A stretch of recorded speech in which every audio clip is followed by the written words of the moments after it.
Hey there, writers, and welcome back to my YouTube channel. If you haven't been here before, my name is Emma, and I'm based in the UK.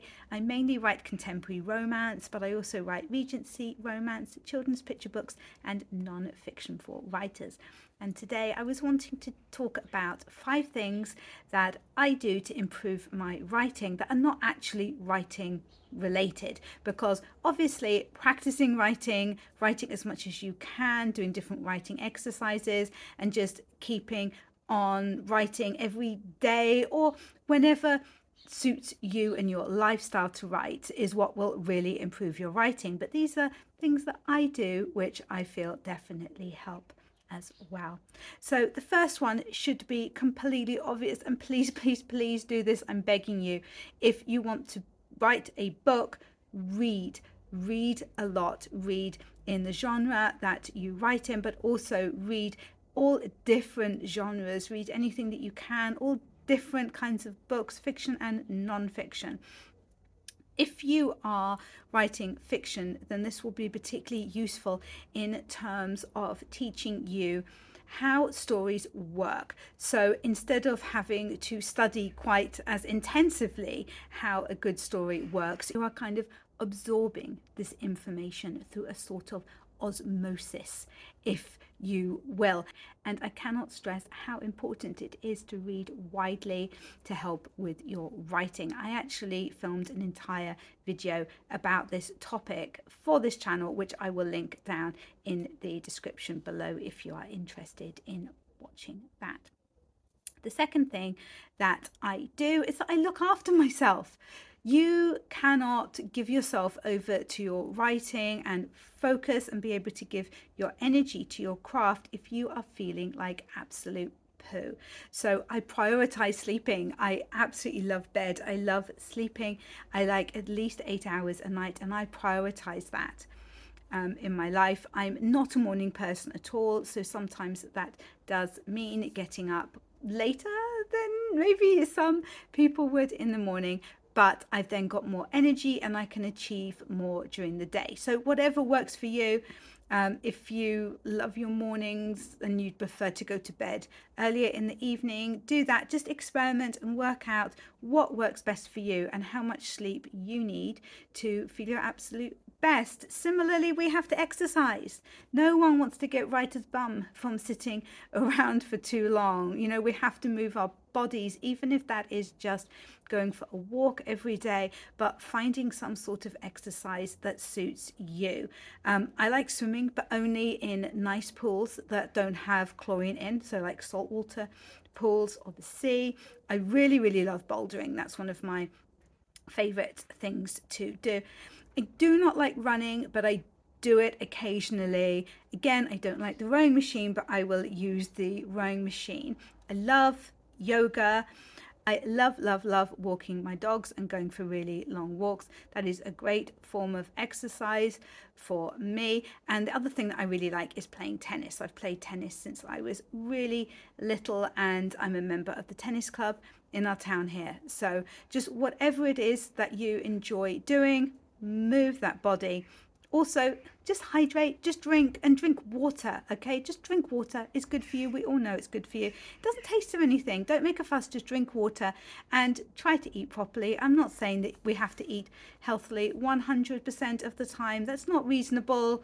You know, some of the unhealthier foods are delicious, but maybe following the 80-20 rule and just, again, experimenting and finding out what your body likes and what makes it feel good.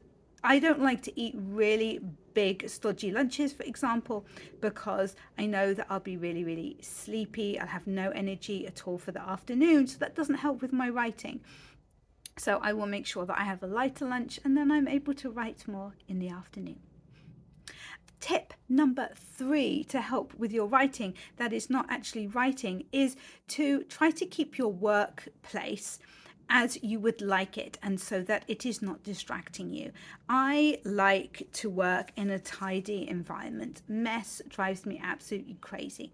Now, I could procrastinate and clean the entire house every time that I want to do some writing, but that is definitely not reasonable. So I do try to make sure that the actual area that I'm working in is tidy and that there's not mess or like clumps of dog hair and things on the floor that are going to be annoying me. Like everything that I can kind of see around me is tidy and as I would like it, and then I can focus more on my writing, and that definitely helps me not to end up wandering off and tidying something up or cleaning something because it's irritating me. It's just a way to help you to concentrate more on your writing.